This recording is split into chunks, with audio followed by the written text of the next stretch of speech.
This week on Inside Athletic Training, we continue our Tales of the Tape series by welcoming in Paul Buchheit and Joe Rauch of the Philadelphia Phillies to talk about their new research paper titled, "Is There a Relationship Between Grip Strength and Injuries in Professional Baseball Players?" Enjoy the conversation between Paul, Joe, and your host, Corey Tremble, the Director of Minor League Medical Operations for the Texas Rangers.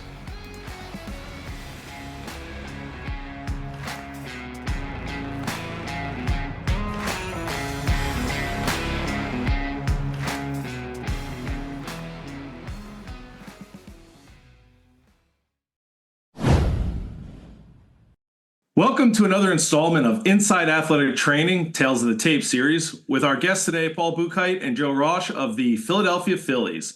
Paul is finishing up his 5th year as the head athletic trainer, and Joe is completing his 3rd as the top assistant on their major league staff. I have personally leaned on both of these individuals throughout my career, and it's a real pleasure to talk with them today.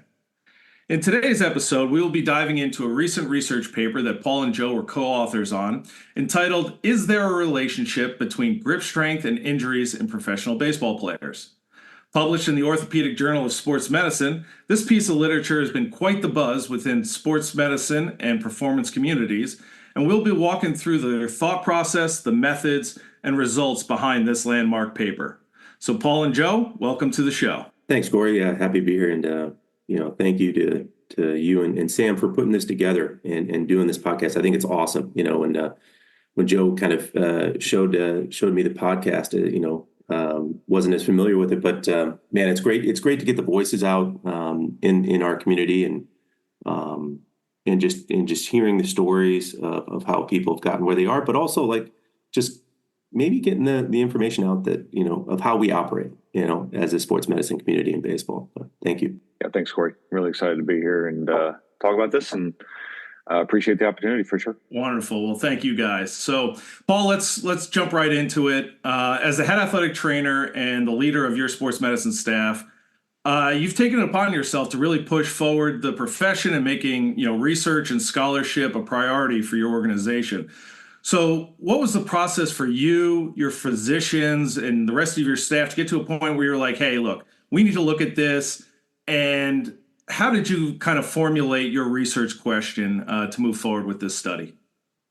Yeah, I would just say I've been fortunate, to have, some really good mentors over the years. You had Brad Pearson on just recently and he's obviously one of the big mentors for me and all the people he mentioned on the podcast. But, one thing they always instilled in me, I think, was just having a curiosity and questions. And I think that's kind of where, the science starts, is like, okay, what questions do you have? And then knowing that, okay, well, you may have the ability to answer those. And when I came over to the Phillies, they had already established a research group. Joe was already on quite a few papers, and they had already had like a scientific method and a way of going about it. And I was like, wow, that's pretty cool. It's also really intimidating too, because you're coming into a new organization. You're like, wow, we're going to be doing research too. Oh, geez. But it was great. What Dr. Shikati and Dr. Cohen and Dr. Erickson and all the group has been able to do has been great. And their focus had been on, just identifying what are the norms in our pitchers, right? Because pitching injuries are the number one thing that we deal with as far as time lost and money spent. And so looking at the humeral retroversion studies and the UCL gapping, just establishing what is real, what are the norms. And then I think just taking it maybe a step further is like, okay, well, let's identify, maybe some more tissue adaptation that occurs, with the UCL or with the tendon maturation components to the flexor, to the rotator cuff, and then see what we can do based off that. And so that's really how these questions all start, is like, all right, well, we want to prevent upper extremity injuries. So how can we help identify them?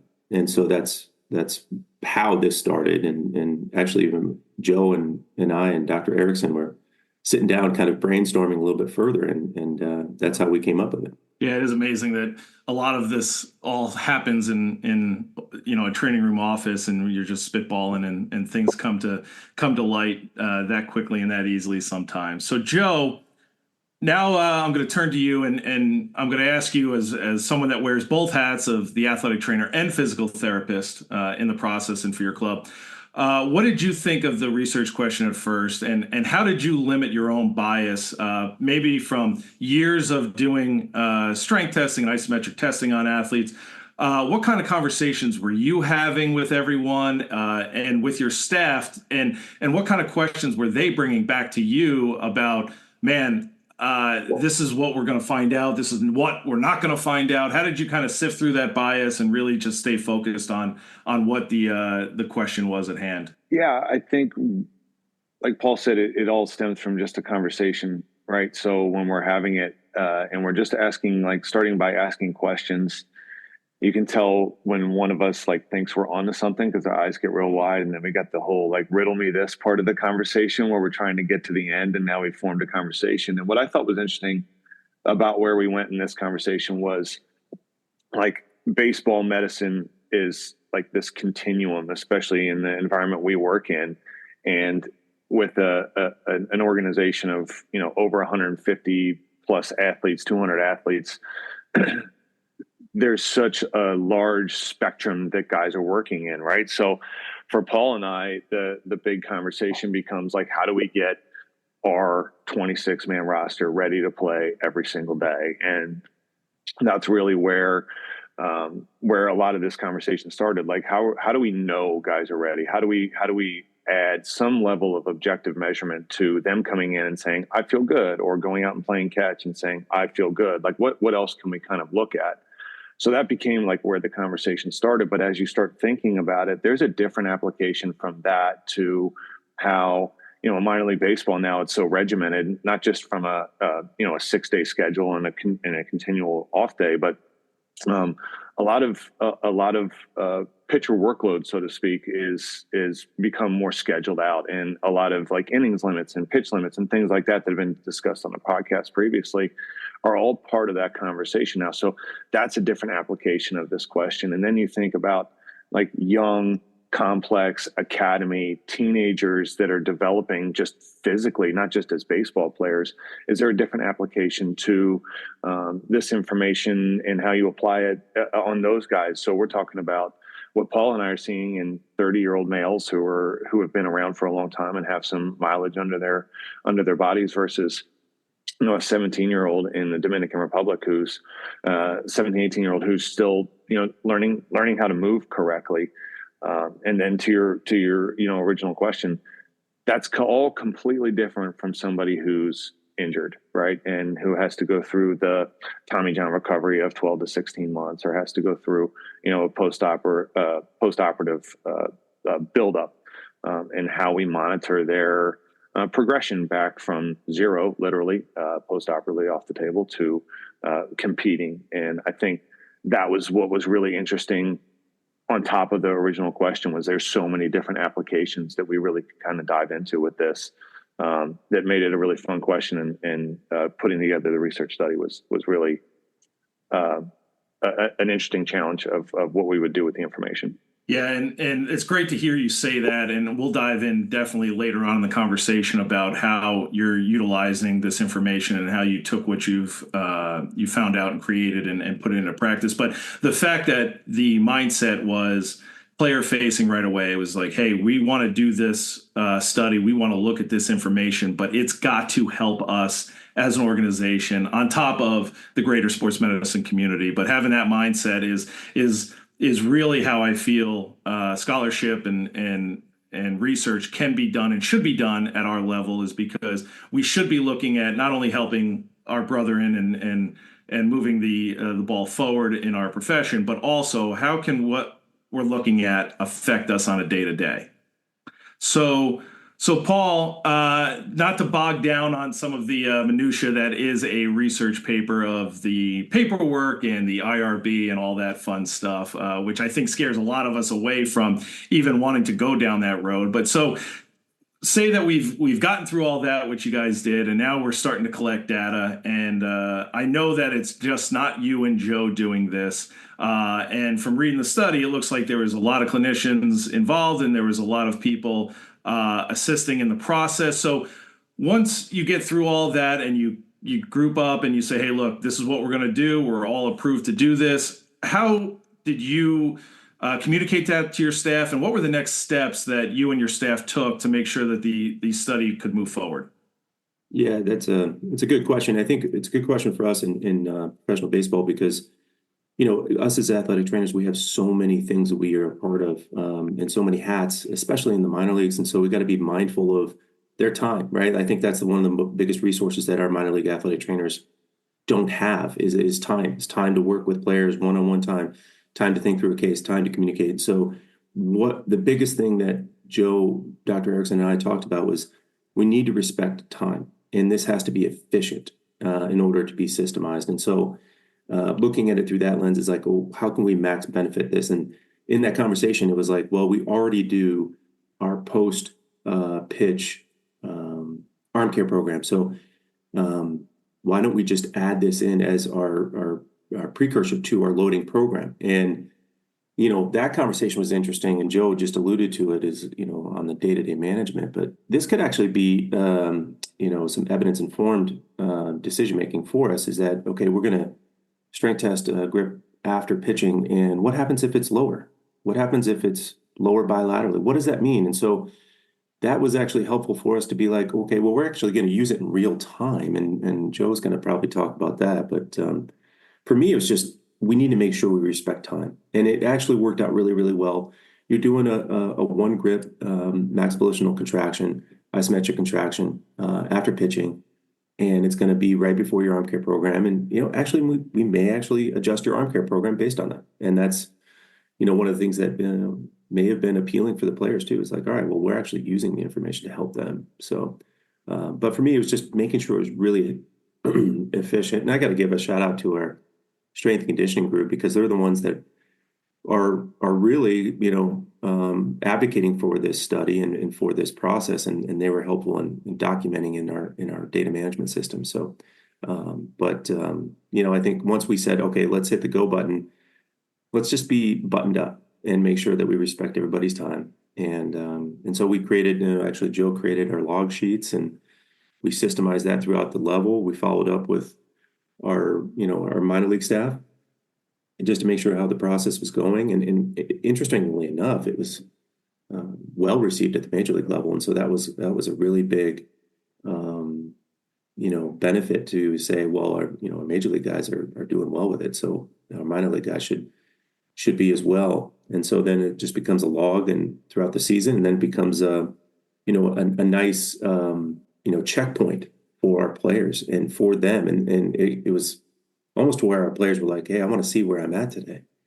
And that was really interesting to see. Yeah. And to piggyback off that answer, Joe, the season can drag on, and I've seen that, or it sounds like from Paul that there was a lot of enthusiasm for both clinician and player in this process. But what were the kind of specifics that the Phillies did to make sure that this group, after a tough outing, it was still something that they were willing to do? And how did you keep morale up throughout the entire process so that you're not looking at June going, oh, it kind of fizzled out here and we're not getting to where we want to get to, which I think is a concern for all of us when we have a great idea in spring training and we go, okay, well, how do we keep this going throughout the whole season? So what kind of pearls do you have that you can kind of share with us and the community at large on how to keep effort high, how to keep morale high during a season-long study? So I think the first point to make there is that I think this is replicated a lot of places throughout the league. There was a culture already of guys coming in to check in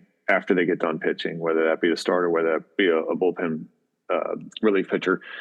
And frankly, most of our position players, when the game's over, that existed for us already. We had kind of created that environment anyway for guys to just kind of check in. So we were able to kind of piggyback off of that. I don't think that's uncommon for guys to come in. From there, it's just you would use the phrase player facing earlier, and there's this honesty that we told guys, this is what we're doing. This is what we do know. This is what we don't know. And this is what we're trying to figure out. And we're asking for your help to come in and help us with this. So when you have that kind of, a lot of times the fear part of it comes from not understanding, right? So we tried to create an understanding so they knew what they were getting themselves into.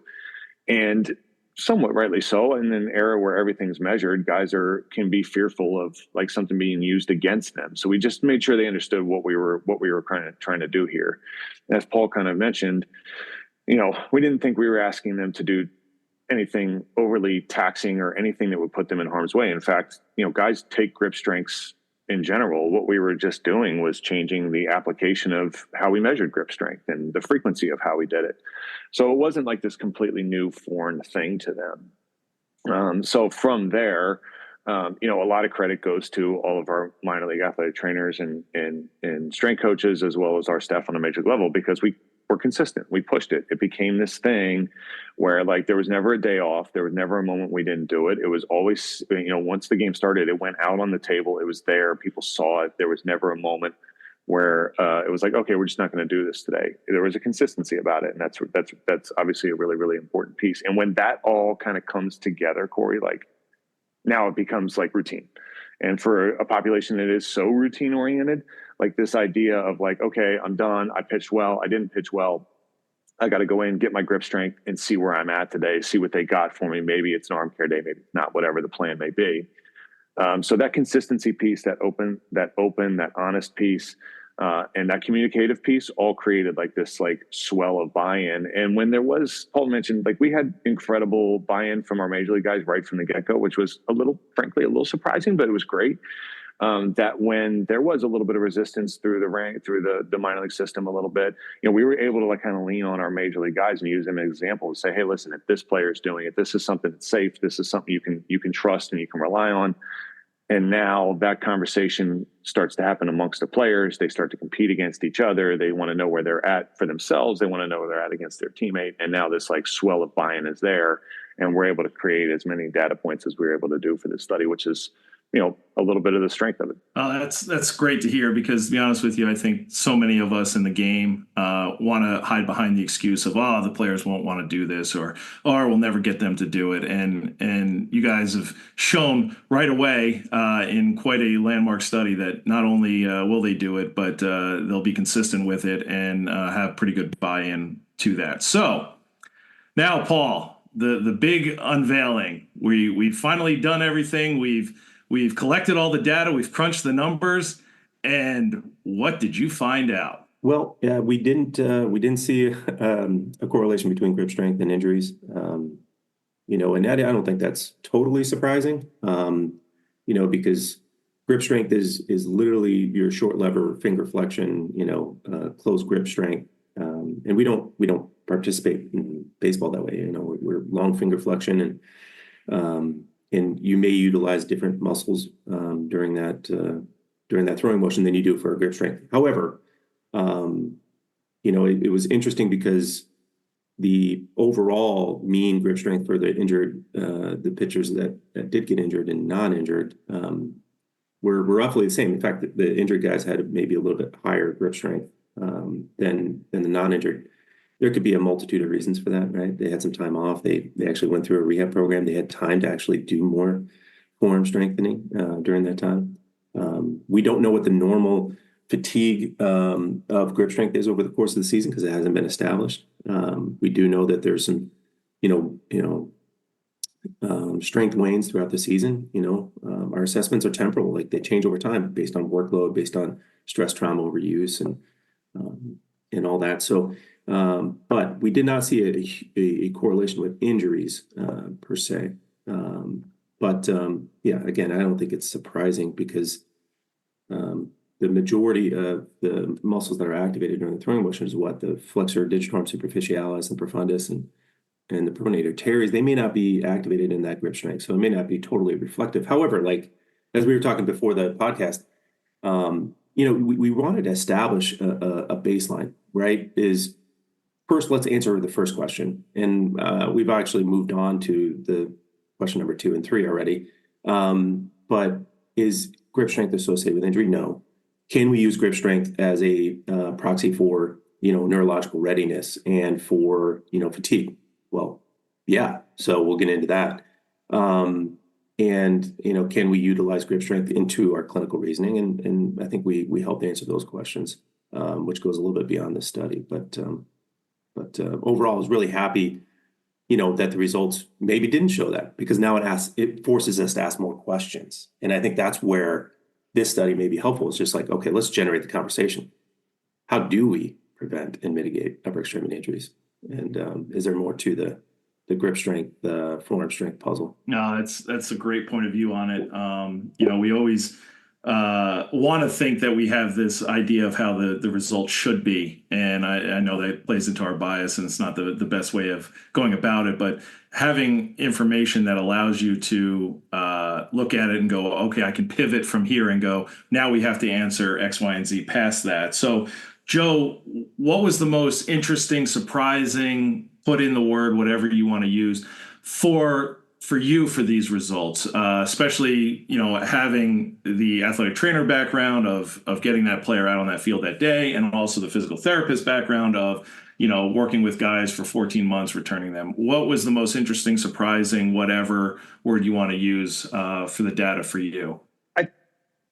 I think it was just the overall result. Like when we go to New York and play the Mets, we get to see Dr. Erickson. We usually have some of these conversations. And I remember sitting in the training room there during the game and going through this. And we had the kind of results come back, and he was like, "Yeah, we're not seeing much correlation." And I remember just thinking, like, really, like nothing, like not like a little bit, or not just shoulder, or nothing.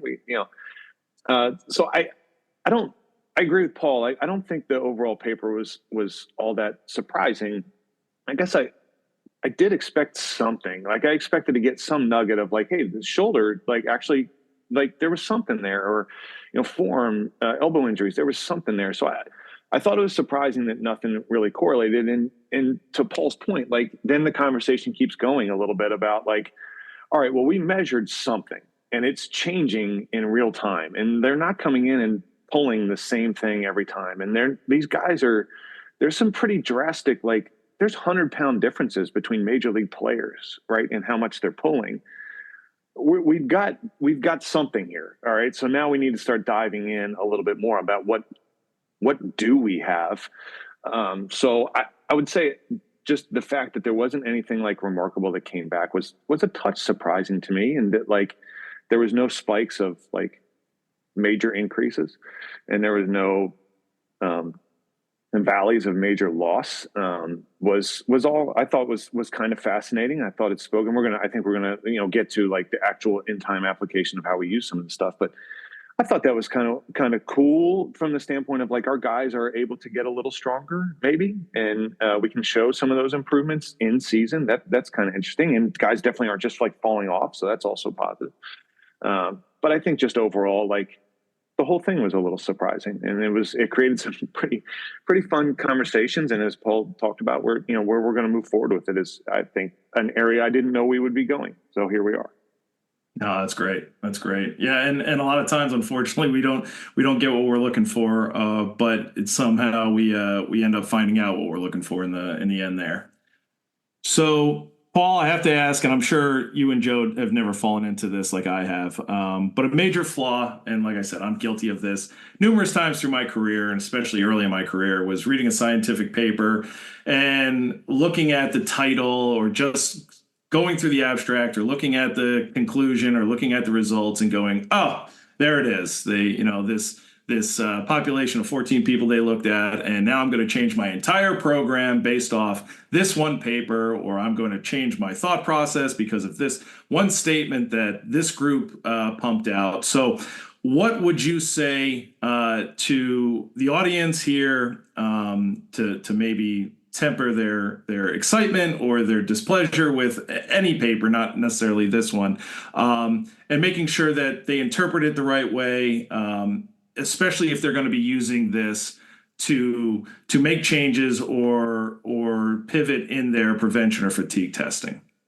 Yeah, that's a really good question, and you and me both, brother, have fallen into that. I think that's as we evolve as clinicians is going through that hierarchy of information, and being able to discern what is valuable information, and not just taking things at face value. There was no smoking gun here, right? And so there's not like a snippet in the big, in the abstract to be like, oh, well, that's what I need to do. But the details, I think, are really important. Because as I'll let actually Joe talk about this because, he delved into it and, as far as the way we were clinically managing with this data, but I would just say as an overarching view, you got to take the information and incorporate it into your own clinical reasoning. And, if you're taking one piece of data, and this is kind of this is kind of like my bugaboo is like you take one piece of data and say, oh, there it is. Now I need to, adjust something in my program. It's like, no, like the literature is very clear. There's not one assessment that is going to prevent injuries or give you an idea of what's going on. I mean, we deal with a sport that has the shoulder with the most degrees of range of motion in the body, the highest angular acceleration in human sports. Like you're gonna boil that down to one assessment. I'm sorry, that's not going to happen. You got to cluster the evidence together, and that's why you use it clinical reasoning. Whether it's I guess athletic trainers, we just know our players really well. We get to know them on a personal level. We get to know them, what their injury history is, their tissue quality, their range of motion strength, how they're moving, especially talking with the coaching staff and the strength coaches. Then we maybe add in some of the grip strength component to it. We know what their workload might be, what their role is. Is there a change in skill development? And we take that all in and we can instinctively kind of just think about that in our brain. I think that's where the power is. It's like, okay, well, this is another piece of the puzzle. No, that's really great. I did want to ask Joe one question about the methods. And again, this is like not fair of me to boil down to one little point that I picked up, but I did appreciate this. There was one thing that was mentioned in the methods that being on the injured list was not the sole criteria for injury in your study. And I'll give a little bit of a behind the scenes look on a lot of literature that comes out in professional baseball. It is driven by easy numbers to obtain, and the IL is one of them. So you made sure that that wasn't the sole criteria because we know that it's not the only time that we see injury. And also a lot of time we may see injury and somebody doesn't miss all that much time. And that's kind of our job, right? Is to make sure that we're heading things off at the pass and making sure that we get a guy back out there as soon and safe as possible. So what drove that thought process to make sure that we weren't just looking at strictly IL and that we were looking at any type of arm injury? It does make sense that it makes it a stronger study in general, but was this intentional, and did you all talk about this to make sure that this was one of the points that you wanted to make? This is the piece for me where the information's coming from people who are working in the environment every single day with these guys every day. And the reality of a baseball season is that guys have discomfort or they have some feelings that we need to manage through a 162 game season. And then sometimes that requires changes to the program. So in our mind, there can be this piece of like a guy has a routine and the routine stays the routine. And if something's different, that should be something we're aware of, right? And to the point of this study, when someone came in and had us, even the most mild complaint that's abnormal for them, it was worth diving into a little bit. And it was worth looking to see if this grip strength data showed us anything or something that we could, nip in the bud a little bit quicker or something like that. What were we learning from it? And to Paul's point, is we both kind of alluded to this entire conversation. What we did figure out as we were kind of going through this was that maybe it wasn't like the predictor we were hoping for, but we started asking the question of what do we have here? And what we did was we basically created, once we had a decent amount of data points for each guy, was we created some normals, right? We took an average of it. We took some standard deviations above and below to kind of keep an eye on where they were tracking in real time. And we put together kind of this maybe kind of group thought together of like, okay, we basically had three different outcomes. One, they were normal and strong on both. They were down on their throwing arm only, or they were down on their non-dominant side only. And those were the three kind of things that we saw guys kind of fall into one of those three buckets. And now they're starting to ask questions that we're asking as well. Like, what do we do about that? So to your previous question, it became this conversation piece of making adjustments in real time, whether that's adding more shoulder care, whether that's pull back and really lean on the recovery because it's August, whether we're communicating with our strength coaches on, maybe this is time for a deload in the weight room because we have played 13 in a row since our last off day or whatever. It becomes part of that like conversation with our strength coaches, our field coaches, our manager, our bench coach about like where players' availability is. And I think not to like belabor the workload point, but whenever people tend to talk about workload, it seems to have this connotation that you're always trying to take guys off the field. And quite honestly, it's the exact opposite. We're trying to maximize their time and their performance on the field. So what we did was we kind of took this measurement of understanding we're not measuring the readiness in the specific tissue of their forearm flexors. We came to that conclusion pretty quickly, but maybe now we do have some sort of measure of like how fatigued they are. Guys want to pitch, right? But now we have like some level of saying like both of your grip strengths are one standard deviation below your average, and we have 4 months of data points to say that this is like somewhat reliable. So let's have a conversation about how you really feel. Let's take advantage of some of the recovery modalities that we have in our athletic training room. And maybe we make an adjustment to how much you're loading or whatever. And that's when things really got fun for us in athletic training, because we were starting to have these conversations every day and say, hey, Paul, when you talk to the manager, I have this concern about this guy, or we're getting to a point where our bullpen's fatigued, but I really think this guy's ready to go for that third day. He's been efficient. His grip strength's good, whatever. And those conversations became really, really fun. And that's like in real time, like what we're doing, how we're talking about each other, talking about our players to each other. And again, you talk about what's surprising about the study. I wasn't expecting that conversation to come from this. And it became something that the players were asking questions about, that we were informing them about. I'm not necessarily sure I'm ready to sit here and say like we're on to something, but we're not on to something. And I'm looking forward to just continuing to dive into it and see what it is there for people to use, because it's quick, it's easy.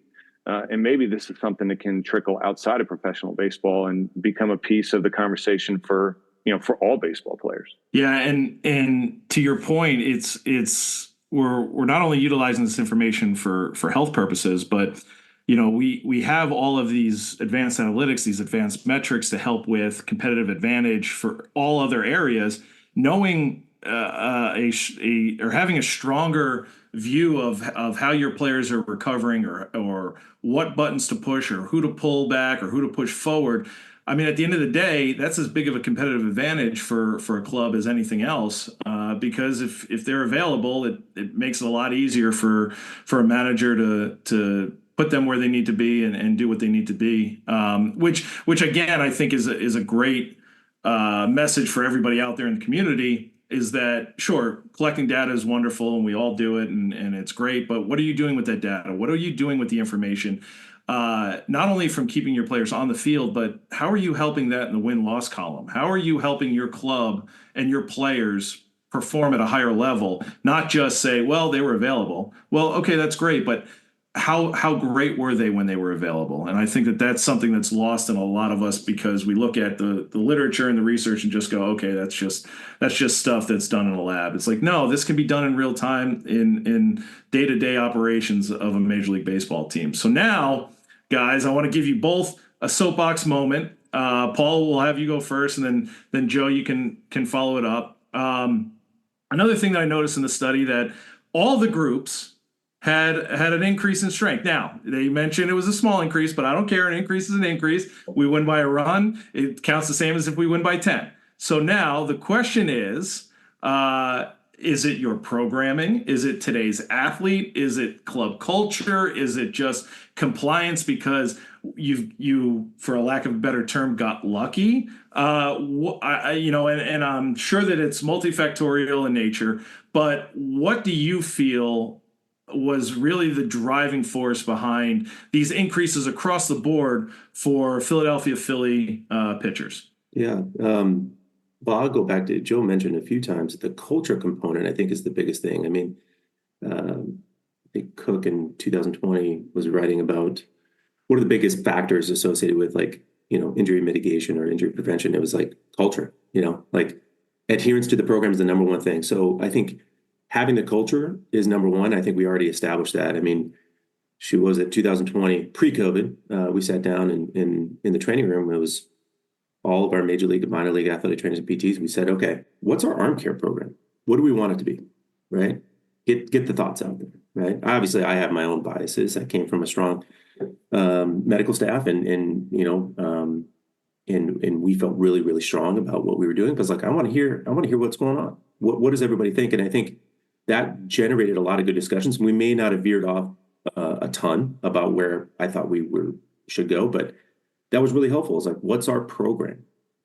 I first want everybody in the room to feel really good about it. Now let's go out there and make sure our players and coaches and our organization feel really good about it. And I think that started a culture of buy-in for the arm care, right? Shoulder program. I firmly believe that we can get stronger in season. I've seen it. Major league players during the season can get stronger without having to go on the IL. I've seen it. And I think that's also being on the same page with our strength and conditioning staff because they firmly believe it as well. Now, you can't just throw a bunch of strengthening exercises at a guy and say, okay, well, go ham and see what happens. That comes down to proper programming and discussions with workload. Joe mentioned earlier, workload's not pulling back. And I think that's kind of the biggest misnomer is that we're constantly in the sports medicine community be like, oh, we've got to respect workload, blah, blah. No, we're probably the ones that should be saying, no, you actually need to look ahead and start pushing forward now.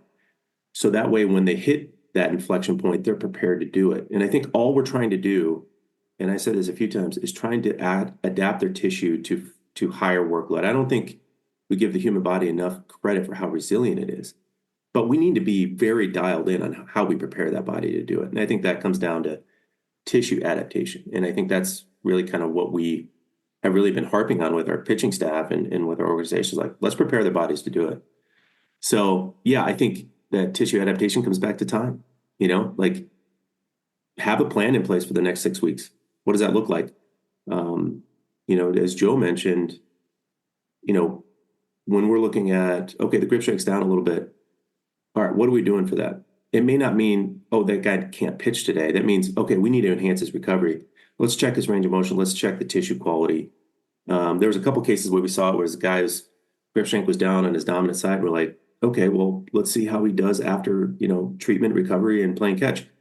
And if it still wasn't normalized, it's like, well, maybe we'll see if we can buy him a day, But a lot of times it normalized, and we're like, okay, yeah. The player feels good. We take his subjective. We take our objective. We take our qualitative assessment. And we say, okay, the guy's good, right? A couple times there was a guy that was like, okay, he's constantly like dropping dominant side after pitching. And it's like, well, we need to respect that because he's not recovering as well on his dominant side. So that's where you maybe buy a day. And then over time we saw, oh my God, this guy's not only maintaining, but he's actually PRing. And I think that was one of the coolest side conclusions that we got was that we were seeing guys peak going into playoffs. That was really, really cool. We saw several guys peaking as we go into the playoffs. It's like, all right, well, maybe that's some verification. Okay, maybe we are doing something okay. So yeah, I just think that, getting this information out is, the soapbox portion of this is getting the information out, the work you're doing, Corey, Sam, the work we're doing as a PBAT sports medicine community. I think it's awesome. And I think that this gives us the opportunity to maybe talk about some of the neat things that we're actually doing and getting the word out. Because there's a lot of, loud, information, being sent out into the industry. And it's like, well, yeah, but are we respecting tissue? Are we respecting the player? Are we respecting their career and their injury prevention? Well, I think that needs to be a bigger part of the conversation. So that was my soapbox. Sorry, that was probably way too long. That's perfect. And Joe, now it's your turn. Hop on. I don't know how to follow that because that was pretty spot on. The only piece that I'll add is the specific to this study is this conversation piece is I think what it's really about, and the push towards evidence-based medicine in the last 10, 20 years or whatever in our profession is such a wonderful piece to make more informed decisions. But I've said this before, I've heard a number of people say this before, that there's three components of evidence-based medicine, which is, the literature and the scientific process that we went through with this paper. There's the players' opinion on what they think is going to make them better, which is such a crucial piece of it.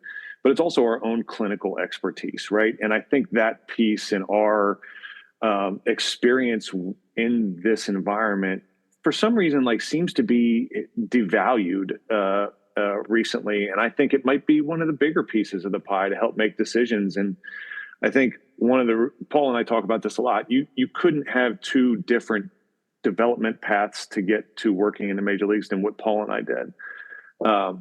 And frankly, that probably goes for the rest of our major league staff as well, including a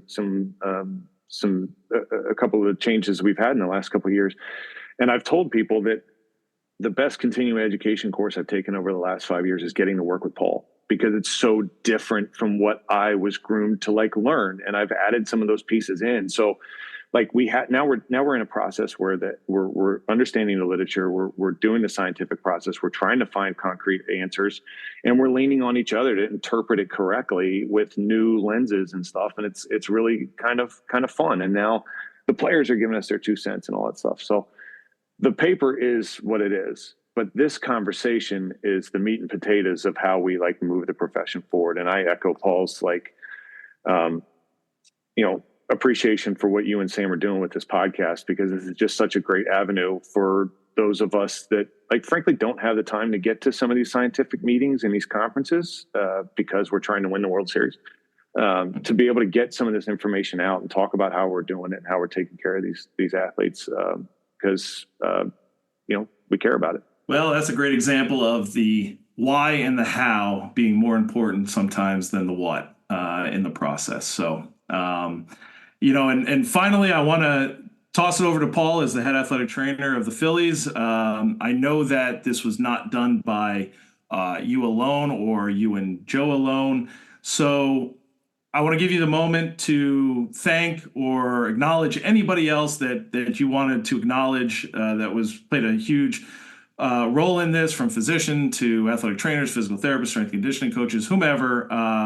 Who would you like to mention now to that really helped make this a reality? I would just throw it out to thank you to Dr. Shikati, first and foremost, because he's been a giant in the industry. He stepped down recently as our medical director after 30 plus years with the organization. But he was the one that really set us the Phillies on the path to do research and to ask questions and to answer them for the sports medicine community. And I think his passion to help, from an injury prevention standpoint, I think was really, really valuable. And we're just trying to carry the torch. And Dr. Cohen and Dr. Erickson are doing a really good job of that. I'd be remiss if I didn't thank our minor league athletic trainers. Our minor league athletic trainers, as we know, are grinding in the minor leagues and wear many hats. But this study would not have been available to do without their help and obviously some of their feedback too.